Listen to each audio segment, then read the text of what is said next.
Hello, Mesa Church, and welcome to the Come to the Table podcast. May the 4th be with you. It is... and also with you. And also with you. It is the first... or is it and with your spirit now? I don't know. Anyway, it is the first week of Missionary May. I'm so excited. Today we have our pastor, Patricia Duran. Hello. And we're going to be talking about missions work. But most importantly, you guys, the mission field is where your feet are. That's what I have always thought. Yeah. Yeah. I agree with that. So when we go back to the scripture of first go to Samaria. Mm-hmm. What's the next one? It's Judea. It's Judea, Samaria, and then the whole world. So when we read that, that's actually the commission, the Great Commission from Jesus. And when he says that before he ascends back to heaven, he tells people, or his disciples, he says, reach Samaria, which is your hometown, then reach Judea, which is the next, people that you don't know.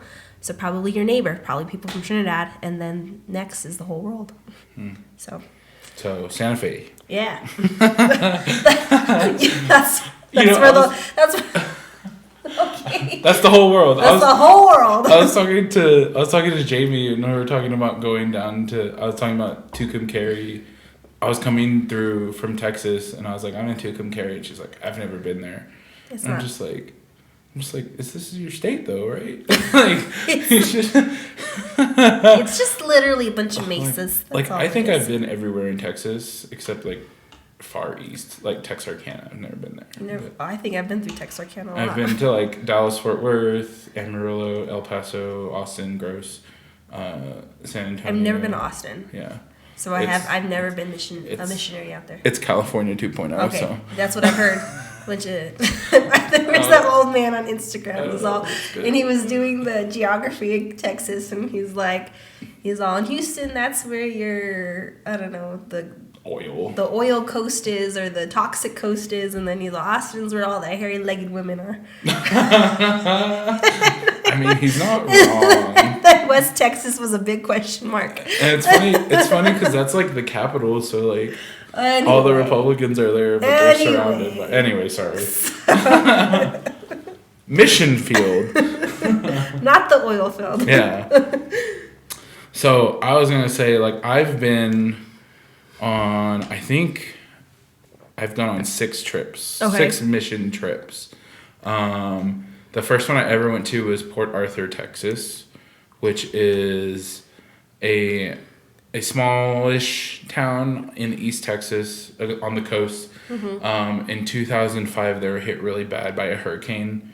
And ever since then, it's kind of been really poor and all that stuff. So we went to an outreach center out there and helped them out. And I did that 2 years in a row. Okay. And then I went to Czech Republic for 2 years in a row. Now it's called Czechia. Yeah. That's their official name. And I did that 2 years, and then in 2018, I went to South Korea, and then the next year I went back to Port Arthur, and those are all the trips I've been on, if you don't count this one. All right. Well, I count Raton as a mission field, and I count it because, like you said, it's a place where your feet are.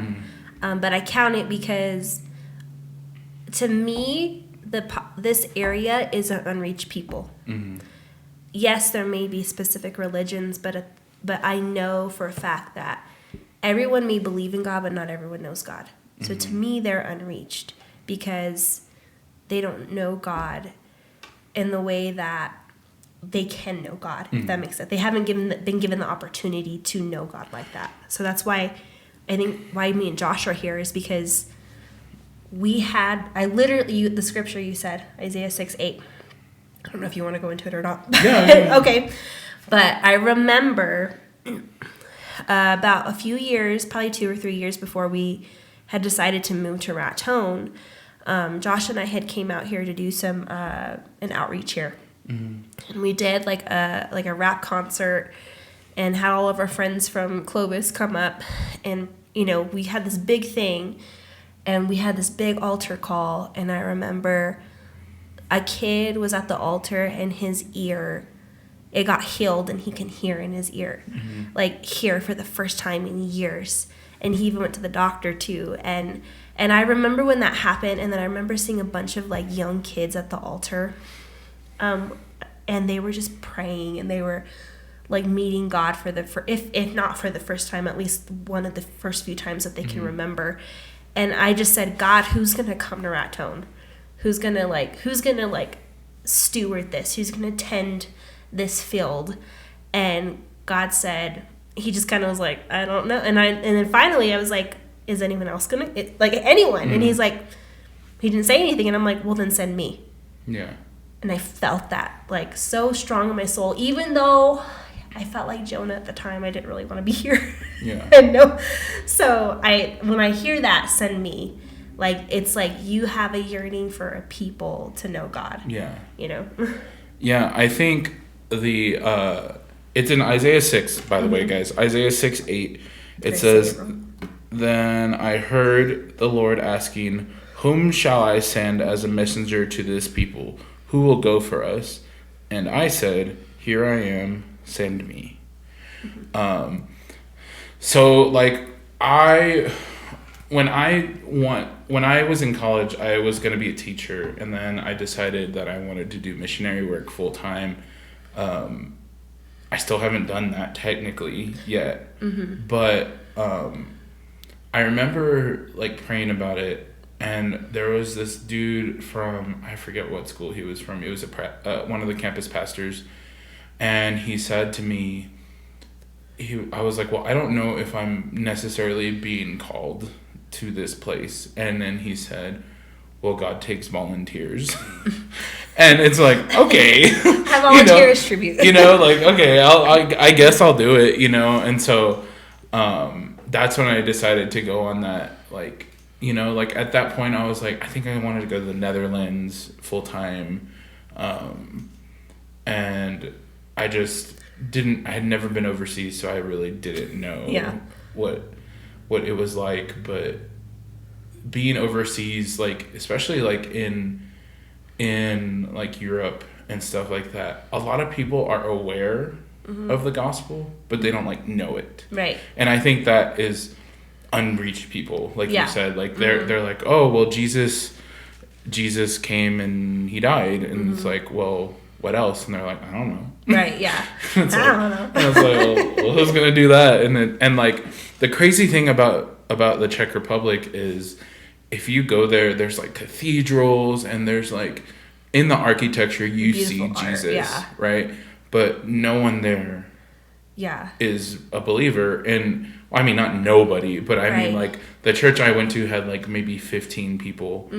And, like, the way I see it is, at least over there specifically, because you have to kind of get to know each culture. Right. And over there, they were a Soviet state for a really long time. And so they kind of lost God in that. And so when they got their freedom and they stopped being a Soviet state, they just kind of were like, well, God doesn't exist. Right. And it just kind of goes back to like that architecture, like it has the form of godliness but without the power. And I think that's what's missing, for a lot of the body and just all across the world, no matter what the culture is. Like, you can build it to look like it, but is it really there? And like the crazy thing about like other cultures and countries is like, you see people just on fire for God in some places, and like it's funny because I found out that there are churches in Africa right now. They're Holy Spirit filled, they're born again places. They're sending missionaries to America. Yeah. Which is like, whoa, that's crazy. Right. But also you got to think, I think Christianity was started in Africa.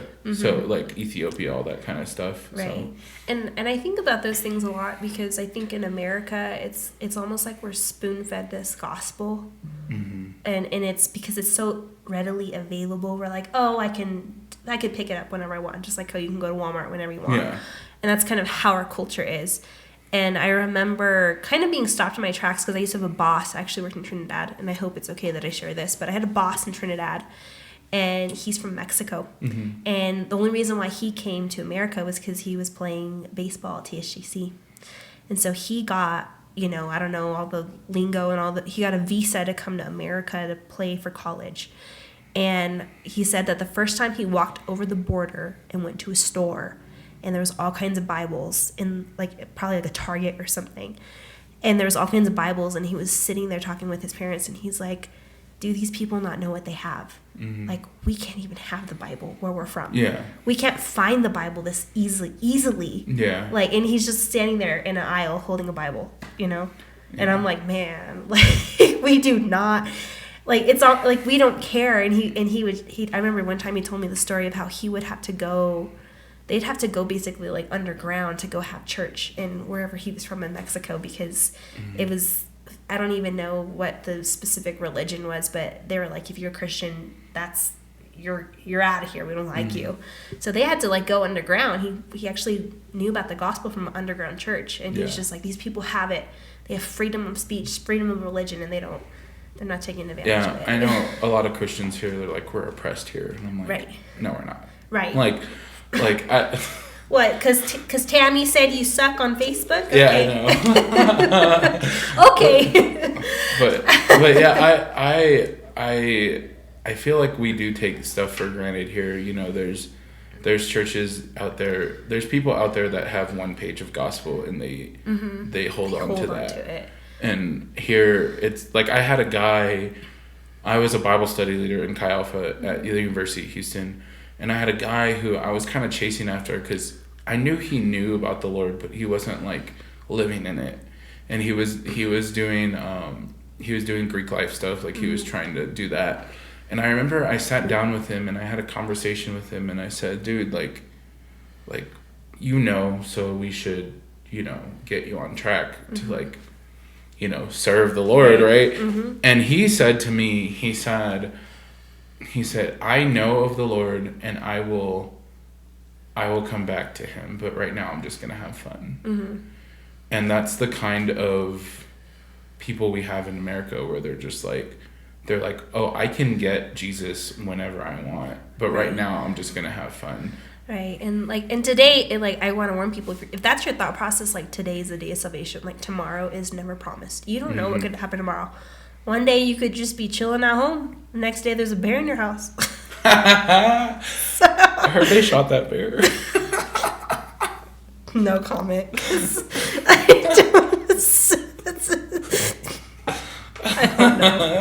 I don't know. At least Winnie protected you. He did protect me. Yeah. But no, like, anyway, quit joking. Patty, on track. Both of us. Yeah. But I tell people all the time, like, tomorrow's never promised. Like, you have an opportunity today to get it right. And if you didn't get it right, like, a minute ago, like, get it right now. Yeah.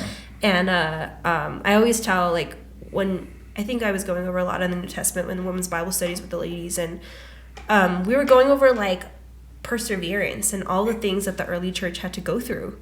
Like, the persecution, like, we think we're getting persecuted in America.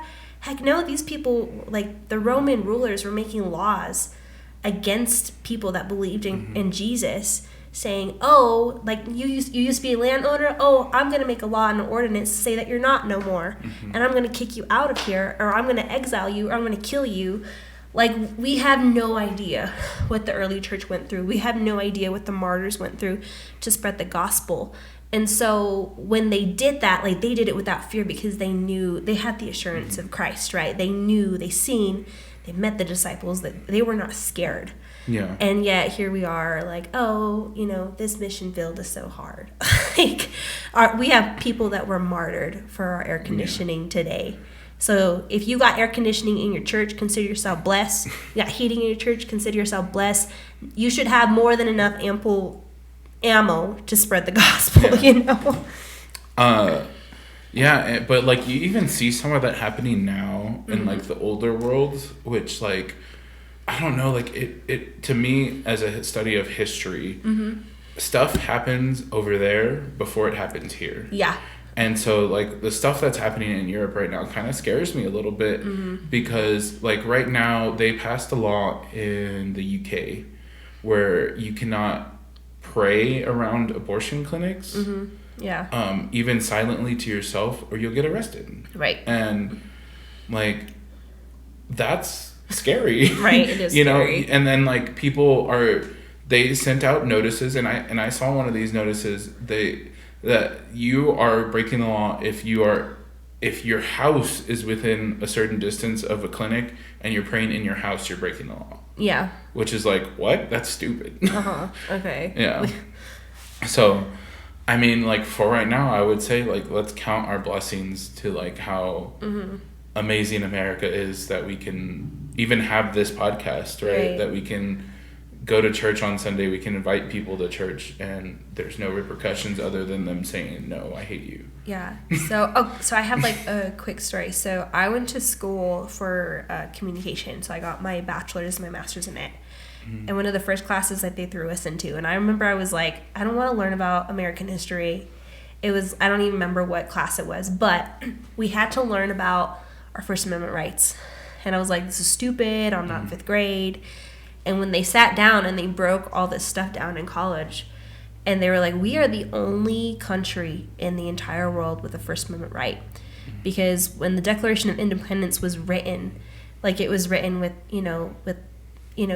we can't take away any alienable rights. Meaning, I can't take, like, when you're born, the first thing that comes out of you is breath. The next thing that comes out of you that's a product of you is your own thoughts. Nobody can make a law against that. Yeah. Nobody, like... And so that's where our First Amendment rights come from, freedom of speech, is because, like, I can't dictate what's in your head.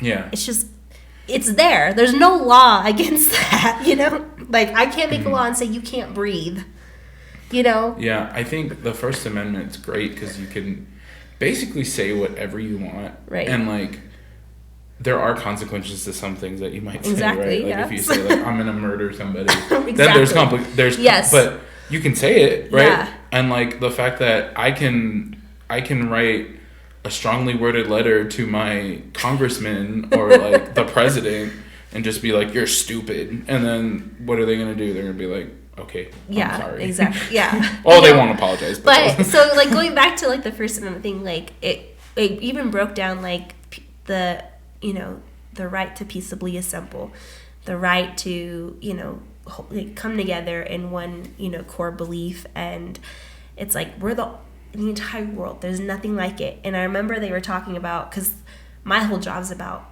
journalism and news and marketing and advertising. They're like, if we didn't have the First Amendment speech, do you know how much of our clothes would be dictated by the law? If not, how much our movies, how much the posters, the book cover, like, everything is dictated by the First Amendment. Yes, they may have the other stuff in other countries, but in America, like, we have a freedom that is not tapped into. Taken for granted. Yeah, if anything, yeah. So anyway, back to the mission field. Yeah. And that kind of. Where were we at? Yeah. But let's actually do something fun real quick because we're fun? Halfway through. Okay. Fun? Okay. Well, I didn't ask you I keep forgetting to ask in the beginning of the podcast. If you could have dinner with anybody from the Bible that's not Jesus, because that's cheating, who would it be? Who would I have dinner with? Oh my gosh. I think who I would like to have dinner with would either be probably Peter or Queen Esther. Okay. Are you gonna ask me why? Yeah, I was like waiting for you to get into it. I was like, interesting. No, I'm giving you opportunity to ask me. Okay. Why, Patty? I would say Peter because when you look at, like, Peter's entire, the way he's written out in all of the Gospels, first he's this young kid who's very in over his head, but also very zealous. And so he likes to, like, he tends to put his foot in his mouth, right? But then over years, when you get past the Gospels and after the ascension of Jesus, and you see this refined Peter who is very bold, but also very stable and also, like, unwavering in his faith. Like, before you would, he get smacked around by Jesus, be like, get behind me, Satan. But years later, when he's an older man, he's just like, I'm in this for the long haul. I've seen him in the flesh. I've touched his side. I've touched his wounds. Nothing's going to stop me. And I don't care if I get crucified upside down. Yeah. Like, that's... And so I want to have those conversations with him. And, like, what made you snap? What made you realize, like, that it was all Jesus or nothing? Like, you know, like, or, like, what changed in your heart? What were the things that were going on inside of your heart as, you know, fishermen, you know, with Jesus? What were the things going on inside of your heart as far as someone who's a natural born leader but also had to be taught and also had to be, I don't know, like, I don't know how you, I guess taught, I guess I'll work. But him, and then I would say Queen Esther because in her story there's not a lot of scripture, but there's a lot of boldness that you see in her that really ties to going against what the world says to stand up for God and his people. And so I'm like, how do you do that? And I love that, and I actually really base like a lot of my testimony off that, because I remember when Josh and I were going through our huge trial before we got married, Josh might have been facing years in prison, and everyone was like, don't marry Josh, Patty. Don't marry Josh. Like, this is not a good idea. And I knew what God was telling me. He's like, marry him. And I remember I opened up my word and I was reading Esther, and it said that King Xerxes and Queen Esther's marriage, after everything with Haman had happened, they had saved 147 provinces. Mm-hmm. And that's like 3 million people, their marriage alone, because of what she did and stood up. And so I want to have those conversations with her of like, what was it like to be under national pressure from not only your husband, but also from, you know, all of your enemies and every single person that's against you on like a national level. Like, how do you stay level-headed at that point, you know? So that's mine. Yeah. I just said Paul. Why, though? Because he's cool. Okay. He wrote like half the New Testament, okay. You know? Right. And honestly, I would want to ask him like about like what he thinks of like modern church. Like, would he write a letter to the Church of America? You know? Yeah. Like, stuff like that. And then Peter is cool, too, because I have a pickup line that What's your pickup line? It says, you go, hey, girl, are you Peter? Because you denied me 3 times. Okay. Some guys aren't as used to that as me, but whatever. All right. Okay. So, the game today is cut 4, keep 4. Okay. We usually do blind ranking, but we're changing it up. Okay. For the month of May. Cut 4, keep 4. We're doing snacks. So I'm going to name 8 snacks. Okay. And then you have to cut 4 of them and then keep 4 of them. Okay. And then you have to think of it as you're cutting them forever, and then the keeps you're eating, that's the only thing you get forever. To eat. Yeah. Okay. As a snack. Okay. You ready? Strawberry Pop-Tart. Cut. Okay. I feel like you're going to be so negative. You're going to be like, cut all of these. I don't need them. Okay. Grapes. Keep. Okay. Yeah. Pizza rolls. Cut. Oh my gosh, that's what got me through college. I hated pizza rolls. Hated pizza rolls. Lydia hates them too. So. This is going to be a weird one. All right. Potato salad. Cut. Oh, okay. I hate potato salad. You know why I put this on the menu? Why? On the menu. I guess the paper. It's because Gene Duran, shout out Gene Duran. Okay. One time I was doing outside work here and he brought me lunch and he brought me like a full tub of peanut butter, of potato salad. And then I was like, thanks. And I took it home and I put it in my fridge. And then a couple days later I was hungry. And I didn't feel like cooking, and I didn't really have much. So you ate potato salad. So I ate a whole tub of potato salad as a snack. I'm just going to say I don't get it. I don't understand it. I'm like, no. It's the bachelor life, you know? Yeah. Okay. So you cut potato salad, and you cut strawberry Pop-Tart, and you kept grapes, right? And I cut pizza. Pizza rolls. So you only have one more cut. Oh my God, okay. Chips and salsa. Keep. Okay. Applesauce. Keep.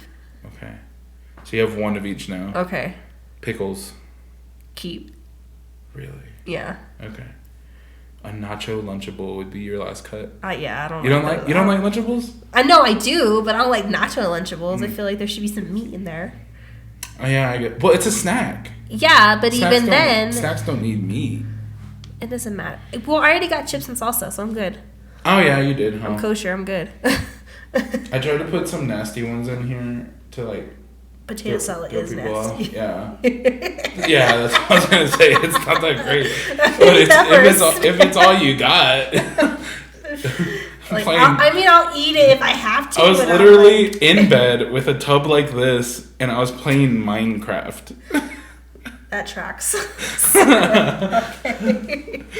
All right. What is potato salad but a Minecraft snack? I don't know. Okay. I was feeding Judah last night. He was just snuggling me. Lydia was doing my lipstick with her Barbie play stick. And then Judah was sitting there eating ice cream. Right? He's like, more. So, watching Bugs Life. That's my life every night. So. No Minecraft then. No Minecraft. Until Judah gets probably right, 2 more years older. Alrighty. Okay. So...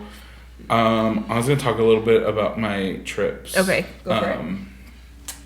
So, the Czech Republic was a really cool experience.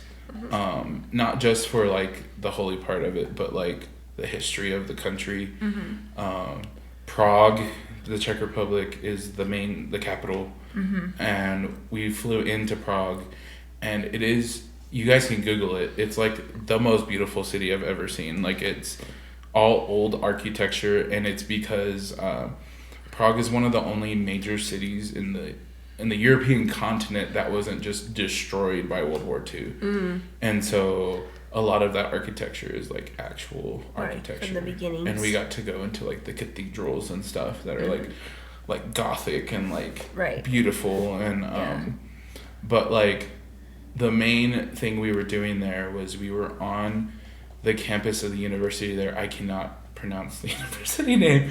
So we landed in Prague. We went on a little tour of Prague, and because we landed in the morning and we're all jet lagged, and the missionary was like, "We're gonna walk all day so you don't fall asleep." And I was so mad at him, but it was worth it. We got to go to castles and stuff like that. But we then took a train to the other side of the country to a little town called Olomouc. That's how you pronounce it. It's like spelled like Olomouc, but you say Olomouc. Yep. And it was like a mini Prague, and it was really pretty. And there was a college there, and we were on campus trying to spread the gospel, right? And one way we did it was one thing we did, because a lot of y'all don't know this, but in foreign countries, if you say you're from, like, America, right? If I'm from New Mexico, I'll say I'm from New Mexico, and they'll be like, "Where's that?" And it'll be like, "America," and they're like, "Oh, America." Yeah. I swear, when we went and they said, "Where are you from?" we would say, "Texas." Yeah. And everybody knows Texas. Yeah.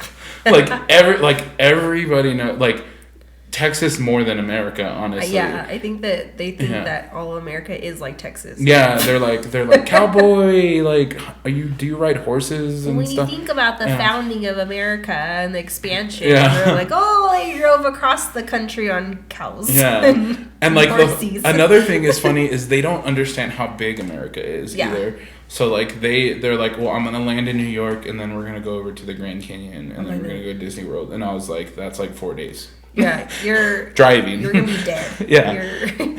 And so you're gonna be bored out of your mind looking at mountain after mountain and rolling hills and fruits of plains.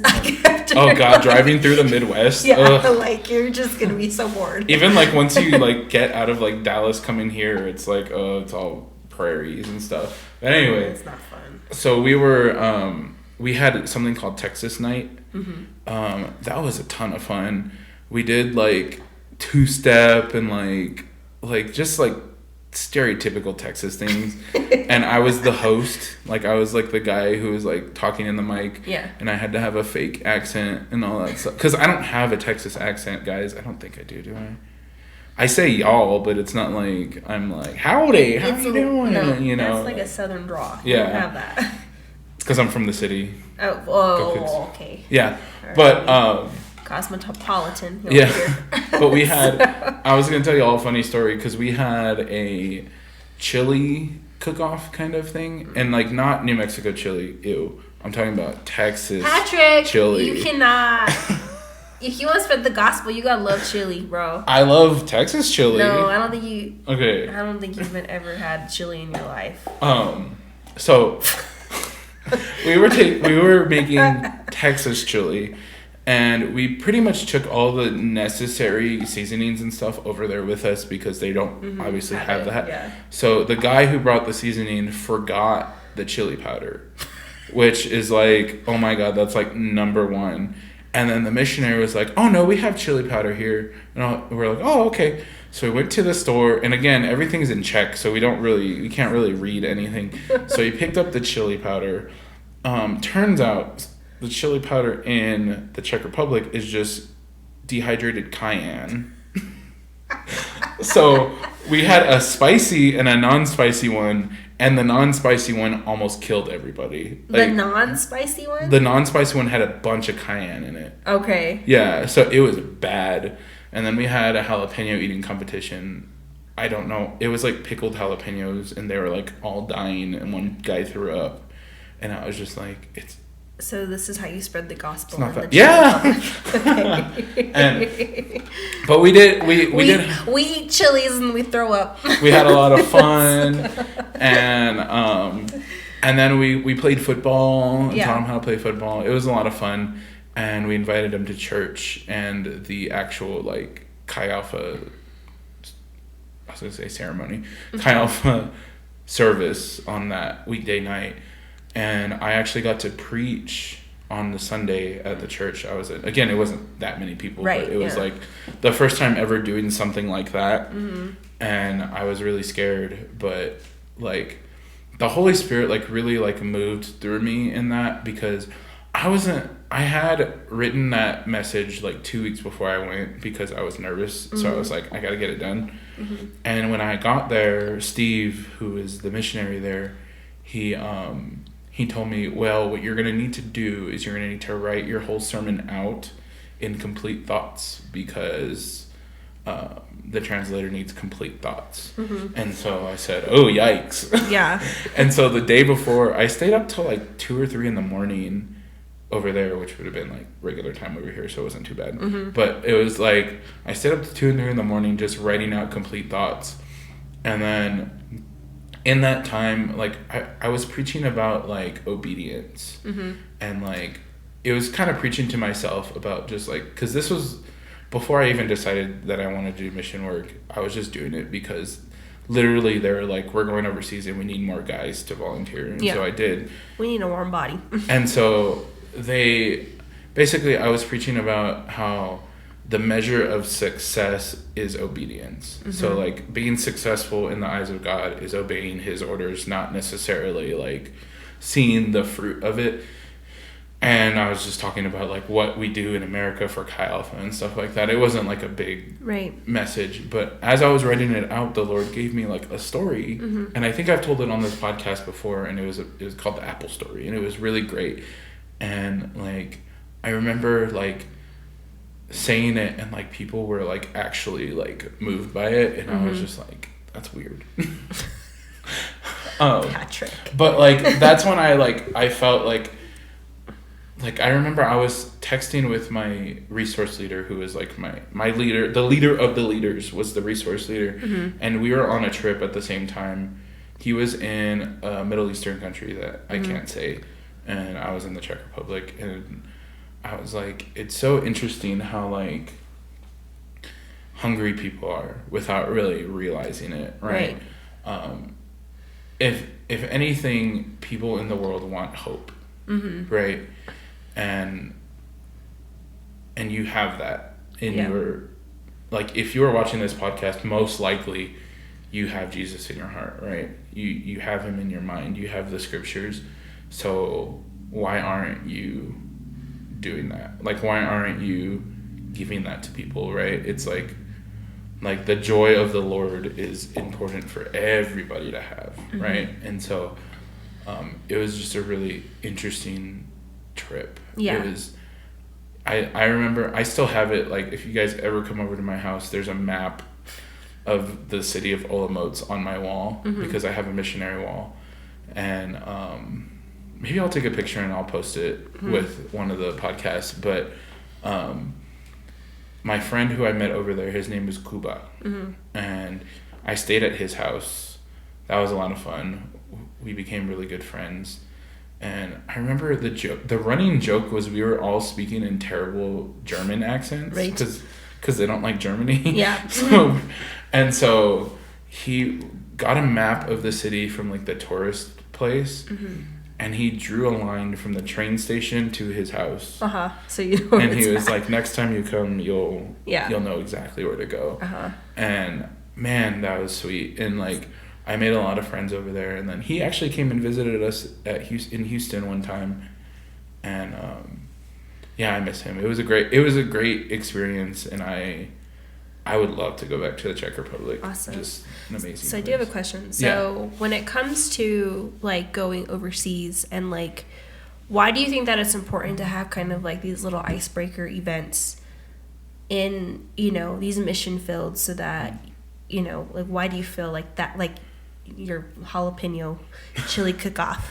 Why do you think that that's, like, so instrumental in, like, almost every part of going to a mission field? I think it's because you want to, if anything, be friendly with people before you even start, like, like, thinking of, like, if I go to someone and I say you're going to hell, then they're just gonna blow me off. But if I'm friends with them, like, and, you know, I come with tears in my eyes and I say, like, hey, what you're doing is wrong. Like, maybe it'll be better, right? And, like, with those events, like, it brings people in to listen to you, you know? And I think it also humanizes us, because if you're walking in there, I'm holier than thou, no one's going to receive from you. And I always go back to when I'm talking to somebody, even if they irk the crap out of me, I'm like, how would Jesus handle the situation? And how did Jesus handle me when I was an idiot and I was a fool in the world and I wouldn't listen to anybody and I made fun of anyone who was a Christian? Like, like, how would Jesus himself handle me? And so when I go to those things, I'm like, Jesus would be like, I'd be fully human. And I would laugh with people and I'd enjoy people. And, you know, when you get to know people on that human level of, like, hey, I'm a sinner, you're a sinner, we're going to eat some chili together. Like, you know, it opens up that door for people to be like, hey, like, me and Josh have got this a lot, is because not only are we pastors, we also work in the community. So then when people are like, you know, when they find out that we're pastors, are like, oh, like, and not that we're hiding our faith or anything, but it's like, and it's not the first thing we start off with, because we know the culture here.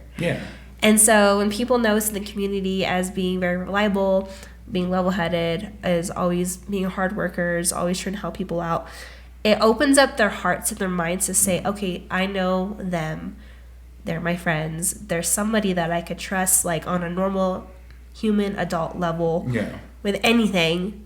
And then if I'm really hungry, I think I know who to go to, you know, because we've kept that, you know. And I think just having that open, because if people think of me as, oh, I'm not going to go to her because she thinks that she's better than me, I'm like, no. Not better than I'm just scared of you sometimes. I think, if I'm being honest, I don't know why I come off as scary, but I'm, like, really shy, and I'm terrified of people.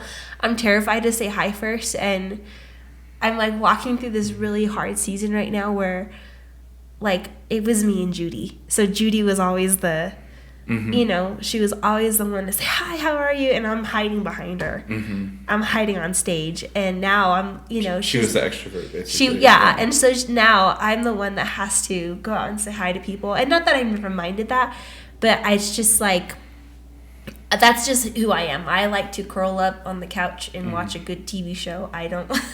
And so when God had called me to be pastor, it's really I'm going to say it's really outside of my comfort zone. Yeah. It really is. But I will say it's been very rewarding having him push me out of my comfort zone. And it's funny because a lot of y'all know me as a huge extrovert, right? Like, I'm super hyper and like loud and stuff. I wasn't always that way, especially when it came to my faith. And that's just because, like, I don't know, like, it felt like weird to talk to people about Jesus, especially when I first became a Christian. And so, like, it took a lot of, like, me, like, praying and, like realizing that, like, if someone denies me, it's not me they're denying, right? Yeah. So, like, when I was when I was on campus, I guess I was kind of living on campus at the University of Houston. Yeah.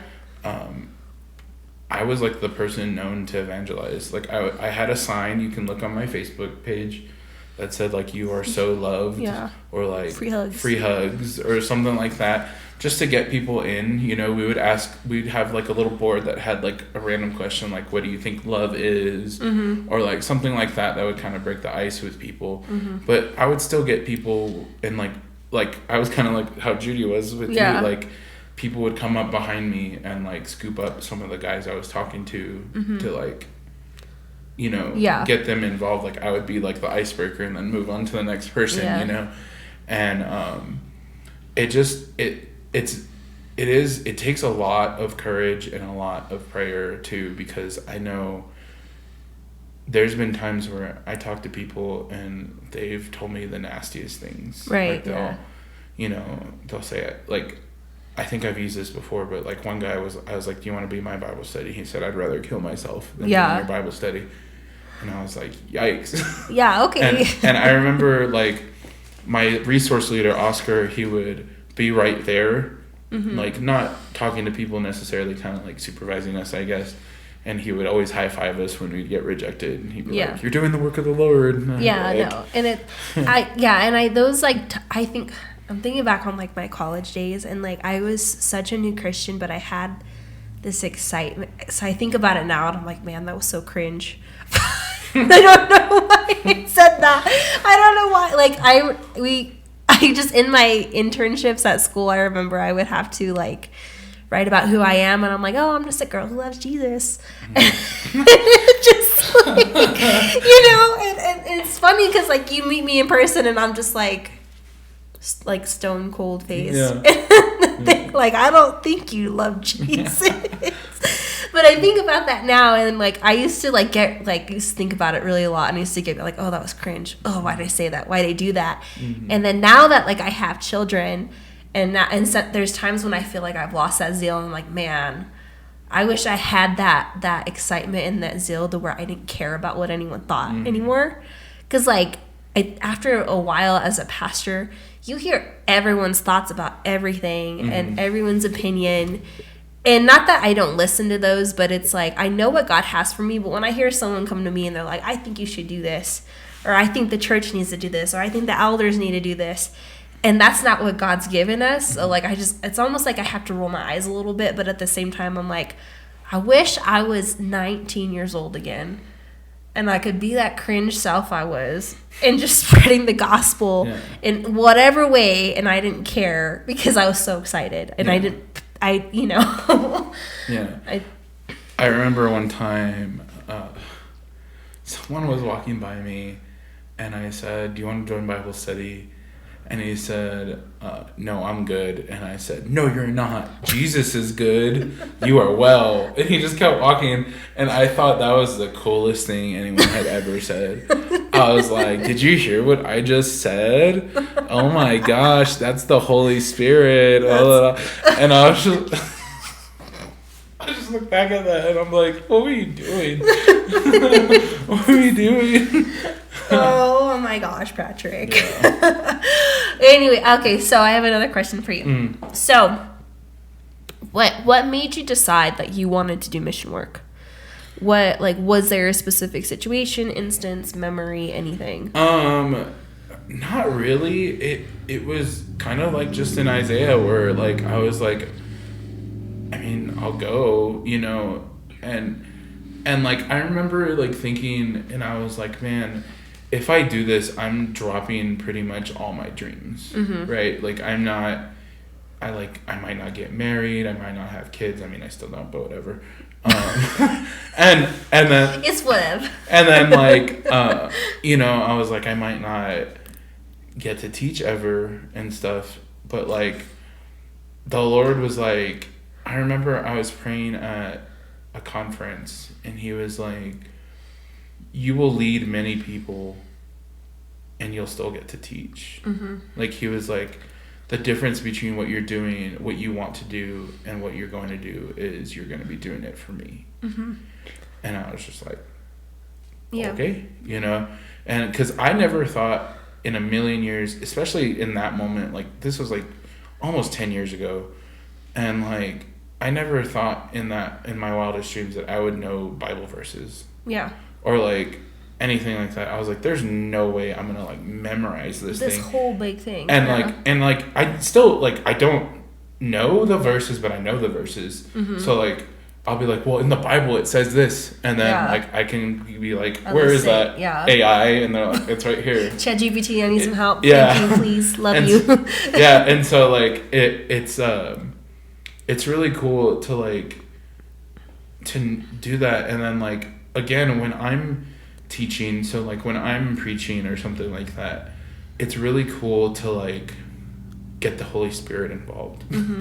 So like I'm saying something, and then like I like start going off my notes, and I'm just like blah, blah, blah, and like I say something, and it's funny because in the audience people are like, oh, that's good, and then in my mind I'm like, whoa, that's good. You know, like I'm like, oh, sick, Jesus, thank you. I'm like, man, the Holy Spirit's moving, you know, like, and so like I think that's the whole like thing, you know, missionary experience. And like when I decided to go to South Korea, and I don't know if I'm gonna get one of my Korean people on the podcast yet, but I'm trying to. So when I went to South Korea, we were at a conference, and this was in Dallas, and the missionary for South Korea was there talking about, you know, doing work over there, and there's like an internship in the summer and stuff like that. So me and my friend Brad went to talk to her, and this was a moment where I was like, I don't necessarily feel called to South Korea, but I feel like I should do this because the opportunity presented itself, and so I did. And like honestly, I think South Korea was probably the trip that changed my life the most, for different reasons, but it was just like, hey, here's an opportunity, do you want to take it? And I did, and that was just enough for God to move in those moments. And like I've made friends over there too, and it was just a really great experience, you know. And then my friend Brad went the next year, because I was like, let me go this summer, and then he was like, I'll go after I graduate. And then another girl went the year afterwards. That was during COVID, so that sucked. But it was like I said, it was a great experience over there. So And then so where were you at? Where were you at in South Korea? Seoul? I was in Seoul. Yeah. Seoul. And it's funny, I've actually heard like, so some of my friends, you know, that I went to college with, like one of them I think went to South Korea, and she told me, she's like, hey, everyone here is a Christian. And I'm like, what? It's a very Christian country. And I was like, what? What are you talking about? And you know, and she's like, I just thought you would want to know that because I know, I know you love Jesus. So, you know. The biggest church in the world is in South Korea. Yeah. And so hearing that, I was like, wow, like you wouldn't think that. And you don't necessarily know what's happening across borders.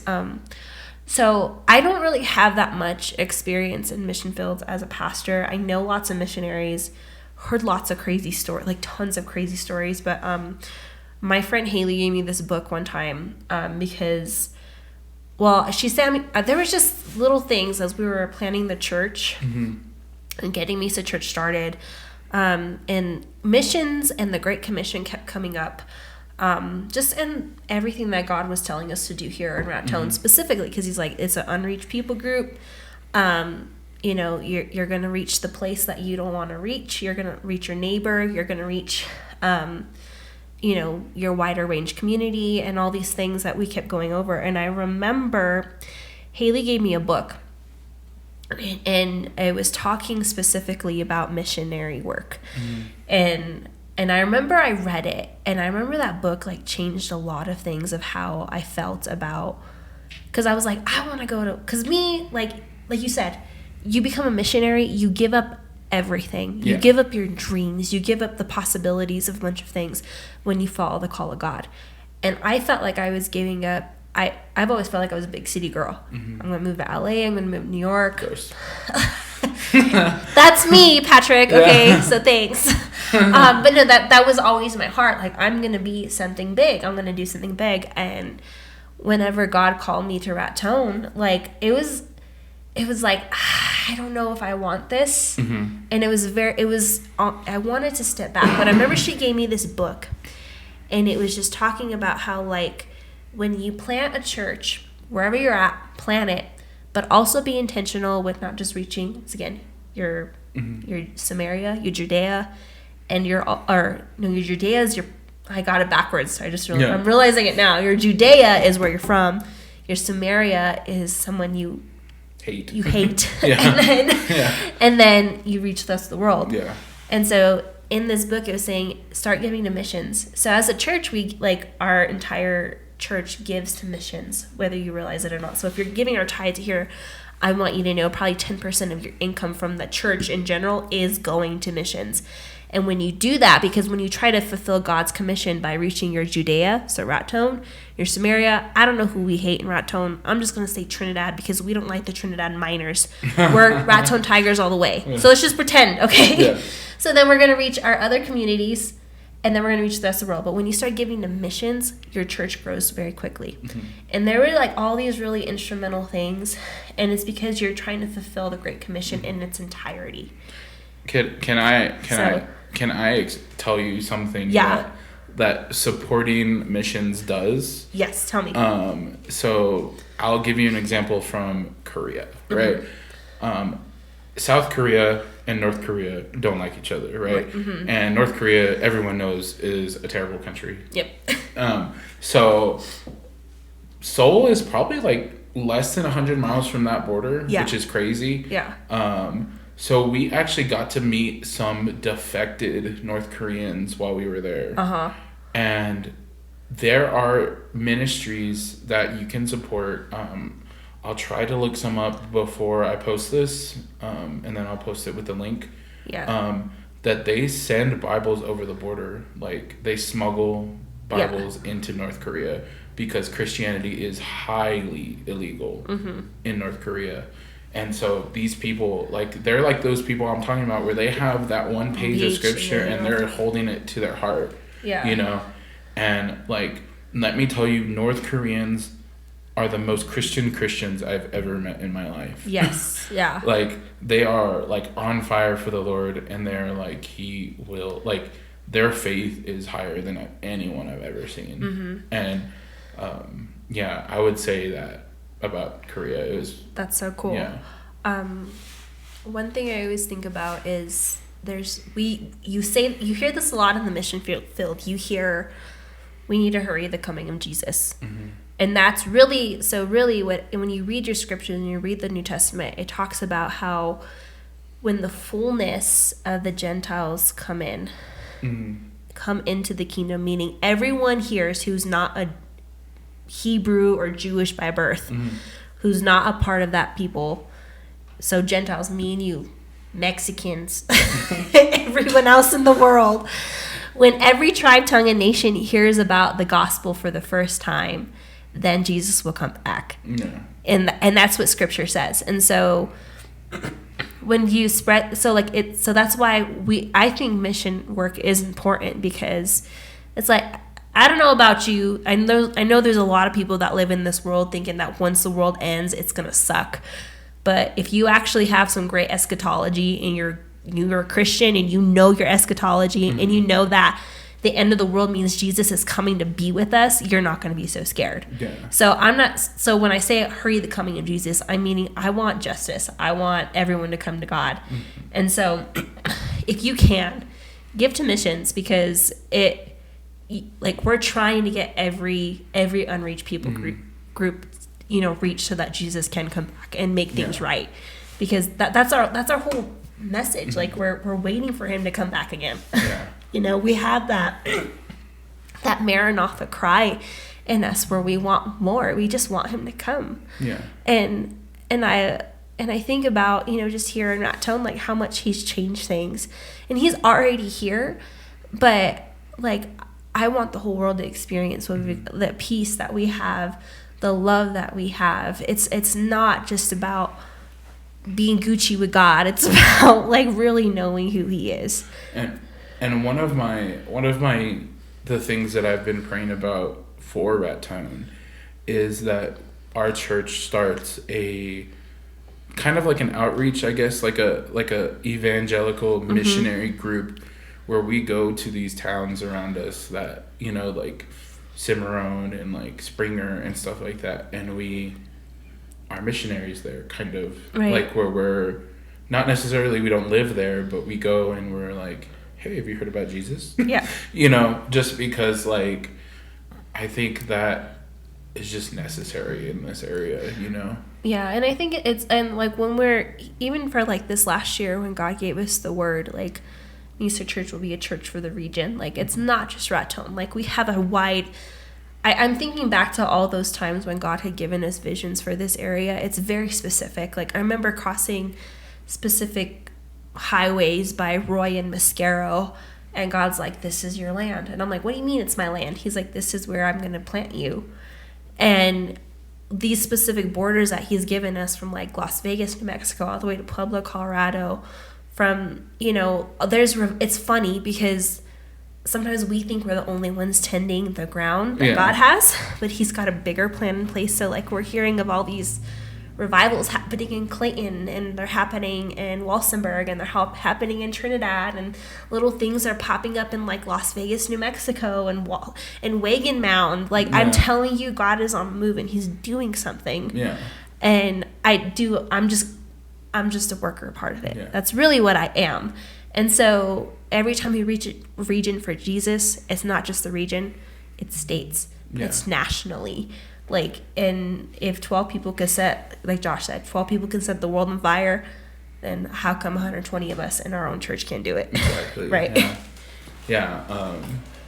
And so with all that, if you are interested in giving to missions this whole month, so it's 4 weeks, I think, 4 Sundays. Cool. So this week it's kind of like the intro, right? Mm-hmm. And then next week we should be having some missionaries from the University of Houston on. Cool.